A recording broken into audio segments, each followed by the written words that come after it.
Bonjour, ici Geneviève Rainville, orthophoniste et copropriétaire de la clinique d'orthophonie Jeunes Aventuriers. J'aborderai aujourd'hui le sujet des soustractions. Devrait-on aider nos enfants à apprendre par cœur les réponses des soustractions simples? En réalité, le jeune qui a réussi à apprendre ses additions par cœur doit être simplement encouragé à utiliser ce qu'il connaît déjà pour résoudre ses soustractions. Par contre, il y a des enfants qui n'ont pas compris que la soustraction, c'est en réalité comme une addition à l'envers. Par exemple, face à 9 moins 6, on verbalise notre raisonnement. On lui demande « Est-ce que tu te rappelles, c'est 6 plus quoi qui donnait 9? » Évidemment, si vos enfants ont eu besoin d'apprendre une technique opératoire pour résoudre les additions simples, une technique telle que celle que je vous ai enseignée dans ma capsule vidéo L'addition deuxième partie, vous vous y attendez, ils auront besoin d'apprendre une nouvelle procédure pour résoudre les soustractions. Avant toute chose, si vous n'avez pas déjà écouté la première mini-capsule portant sur les prérequis nécessaires à l'apprentissage de la procédure pour réaliser les additions simples, je vous la recommande fortement. Effectivement, les mêmes prérequis sont nécessaires pour apprendre la procédure que je vais vous enseigner aujourd'hui pour les soustractions. Petit conseil, n'enseignez pas les deux techniques de manière trop rapprochée dans le temps. Pourquoi?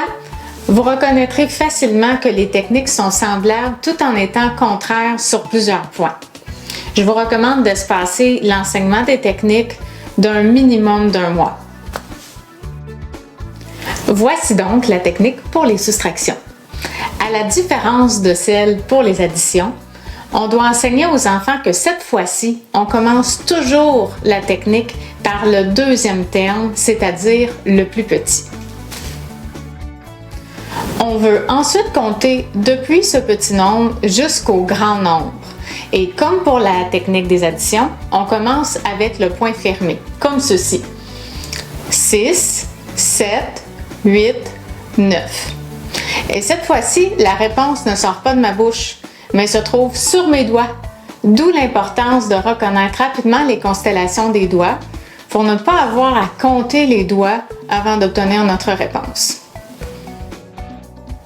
Évidemment, les techniques que je vous propose sont loin d'être seules au monde. Il en existe beaucoup.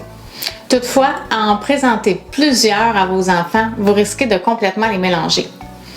Vaut mieux en choisir une et la pratiquer beaucoup. Parce que aucune technique n'est magique. C'est avec la pratique fréquente et courte que vous allez les automatiser. Si vos enfants ont déjà adopté une autre technique, disons par exemple celle du comptage à rebours, qui va comme ceci: 9, 8, 7, 6. Ça ne fait pas de problème, tant et aussi longtemps qu'ils n'ont pas tendance à faire des erreurs en comptant à reculons.